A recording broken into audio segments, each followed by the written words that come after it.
Hey everyone, what is going on? It is K2 Investing here. My name is Karen, and in this video, I want to go over my tips that I used for day trading and how I was able to make over $1,400 in under 11 days in the month of October. If you guys watched my last video, I went over a recap of exactly how much I made in October, and I promised another video about the 5 main stocks that I used to make that $1,400 and the tips and tricks I stick by in order to make that strategy work. So this video is going to be a little bit different. I'm using my computer to give you guys a better visual of exactly what I'm doing here. And also I'm going to leave timestamps down below because I'm going to go over the 3 different trades that you can do, like day trade, swing trade, long term. I'm going to go over important keys to each. I'm then going to go straight into the tips that I use when I day trade, and then I'm going to go into every single stock. So I'm going to put those timestamps down below, so if you guys want to skip through to any part in particular, you're more than welcome to. But as always guys, before this video really gets going, make sure you hit that thumbs up and you hit that subscribe button so you don't miss any future videos, especially when I'm on my way to getting to 1,000 subscribers. And I'm really excited to hit that threshold, so if you guys can help out and hit that subscribe button, I really appreciate it. So the first thing I want to talk about is what exactly is a day trade or a swing trade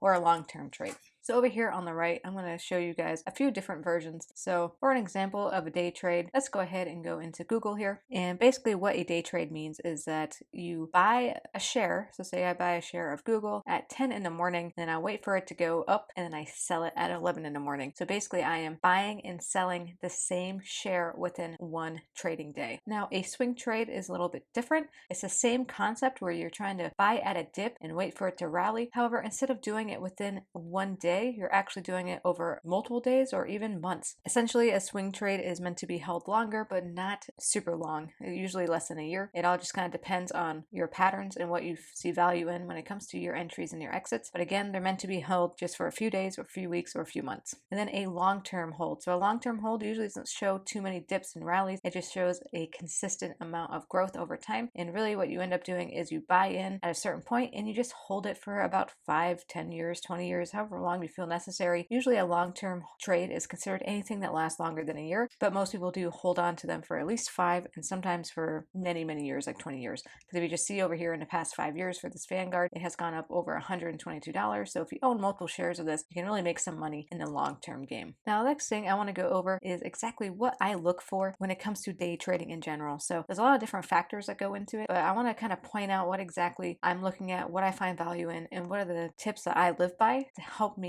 be successful when it comes to day trading. So what I'm going to do is I'm going to head right back into Google here. And one of the things that I look for with a day trade is the average volume. I always try to find something that's at least over 1 million. So you see down here, we got 1.39 million. I also try to look at the volatility, especially within the day interval. Make sure that it does have some movement. So if you're into a stock that's not really moving, here it was up over 3,000 and down below 29.70. So if you think about it, if I were to buy here at 29.70, I'm back up over 3,000. That's $30 from just one trade. And if you buy multiple shares at the same time, you can really make some quick money. So you really need to see some type of volatility, because the more volatility you see, the more risk that you're going to potentially have to absorb. But volatility definitely plays a role. Another thing you want to look into is its news. So you want to see if there's constant news about it, if it's good or bad. Usually a more well-known stock is really going to help you when it comes to day trading. The more hype it gets, the more information you have available at your disposal is really going to help you lock in those key entries and exits. And also, last but not least, probably the most important thing is to figure out your own needs and what you find valuable within a stock. So for me, not only are those factors that I mentioned are really valuable, but I also like to see growth. I want to see green, green, green across the charts. I want to see constant movement. I don't want to see something like this where I got into a bad trade, but if you look over the past 5 years, why did I think this was a good thing to get into? Yeah, I got into the monthly dividend payout allure here, but overall, it just does not look like a good thing to buy into. So that is huge for me, seeing that consistent growth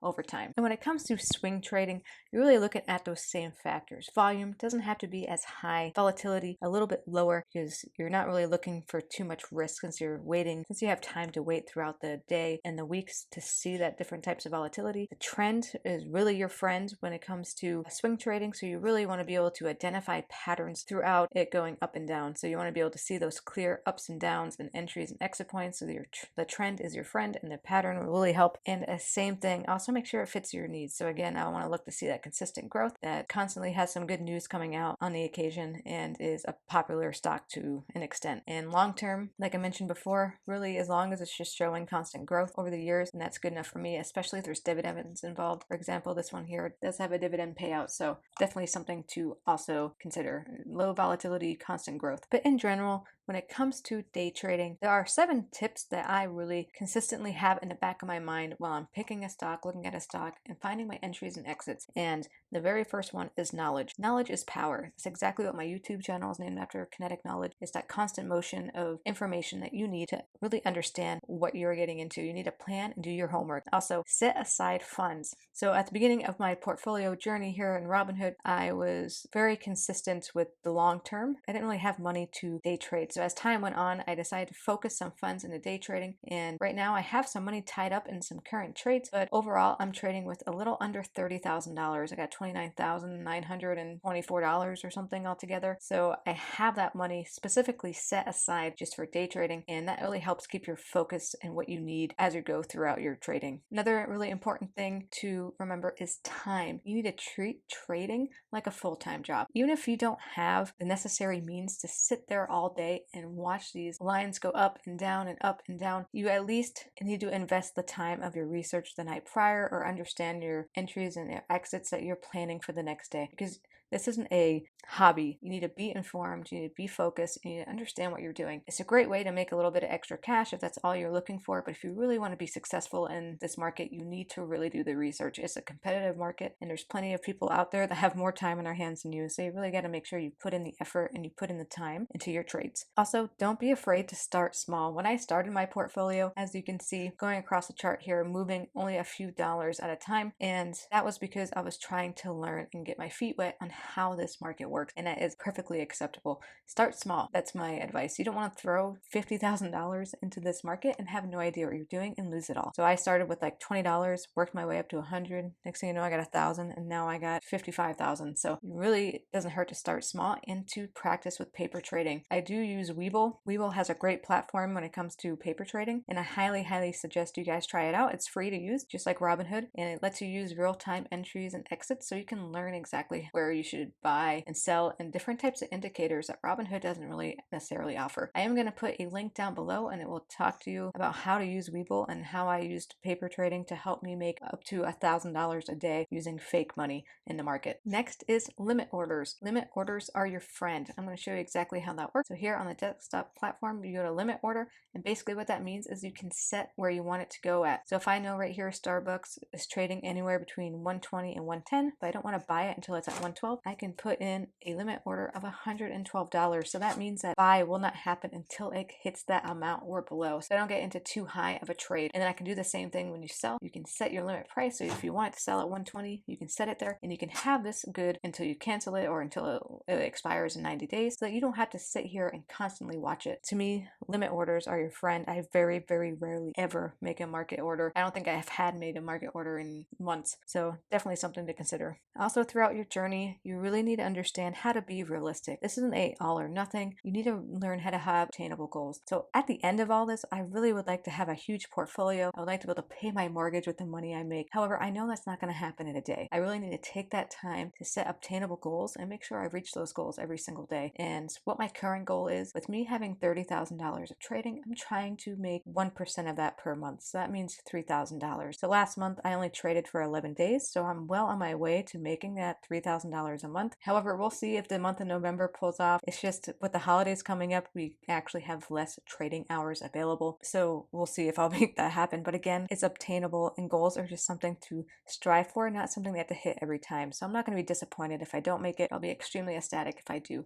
So again, be realistic. Also, stay cool. I told you guys about this already, how I was in the allure of the emotion of the monthly dividends, which I do make some money off that. It's like $30 a month or so. But however, it was a bad trade. I let emotions get the best of me. I let greed get the best of me, and it definitely screwed me in the long run. So you definitely have to learn how to be cool. Trust your research, trust your homework, trust your entries, and trust your exits. And not every trade is going to go well, especially people who are intraday traders. A successful trader is considered to make 60% of good trades. So you're not always going to be on the top of your game. Patterns tend to repeat repeat themselves, but they don't have to, especially in a market. So don't beat yourself up if it doesn't turn out the way that you want it to turn out. All right, guys, so with all that being said, I'm going to jump right into the 5 stocks that I've been using, and I'm also going to go into how I track them through Google Sheets. So all the way here at the bottom, these are the 5 stocks I've been using. AMD, which is the cheapest one I have, it's $136.50 at the time. Currently have a trade going right now. I'm up $8.40. And again, I am making small obtainable goals. So I'm trading with about $1,000, letting it go up to about $10, $15, even $20, and I'm going to execute that sell. And I've made quite a few buys and sells all the time. So you can see just making small little gains here. 1094, 111.14.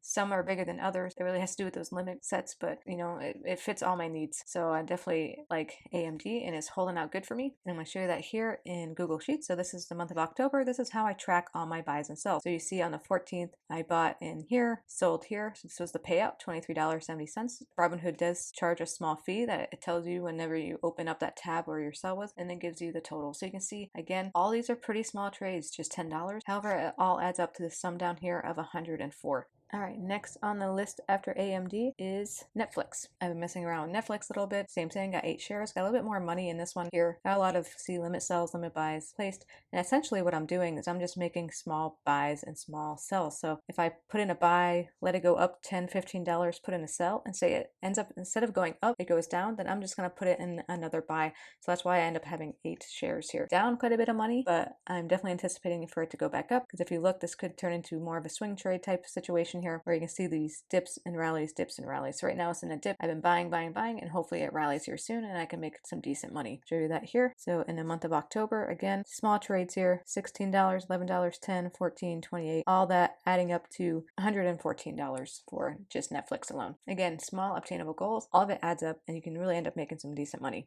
Next, we got Tesla. You guys all know Tesla has been hitting it lately. This is actually one of the ones where I got some emotion into it, where I got into a bad trade and I didn't diversify my portfolio. So again, setting those funds aside, and not only just in general, but also setting certain amount of money per type of stock. So I learned very quickly not to put everything into just Tesla, even though I saw value in it, but now I'm diversifying, which is why I'm using Netflix, AMD, and Tesla, and Amazon and Google to make my trade. I'm not just putting it all in Tesla, because my money was held up for a good few months because of that. But again, same thing. Let's look at the Google Sheets. So here in October, you can see this is where I really made some big money. That one trade being 225, total of 550 for the month of October. Next on the list, we have Google. Again, same idea. It meets all my points that I would need, and I've been doing the same thing, making these small little trades, $29.75, $29.86, just doing that consistently throughout the day, throughout the weeks. And looking here, you can definitely see that Google was the one that I kind of interacted with the most. We got some small trades and some bigger trades here, up to as high as $50 and totaling in $286 at the month. And then we have Amazon. So I've also been messing with Amazon a little bit here. Same thing, obtainable small goals, $33.75. This one happened to go up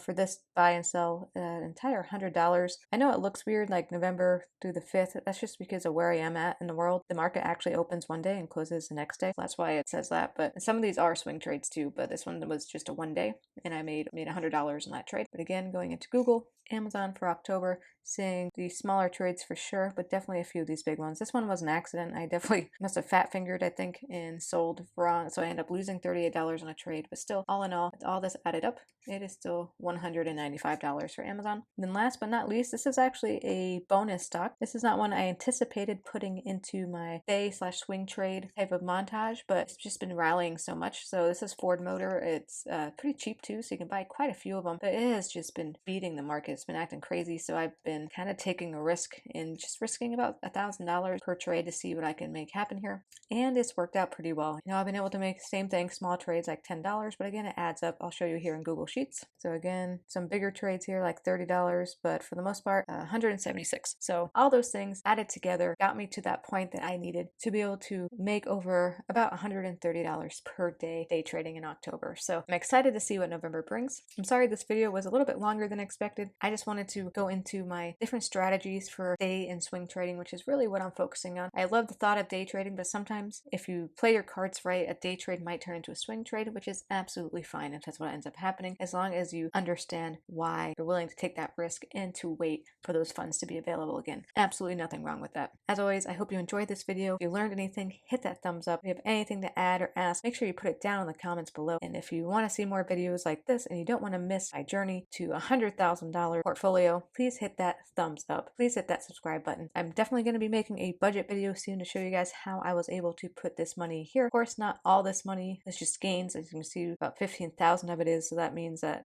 almost 40,000 is of my own money. So if you guys want to see that video, again, hit that subscribe button. As always, guys, I hope you stay green, you stay classy, and you make your moves with that kinetic knowledge. Take it easy.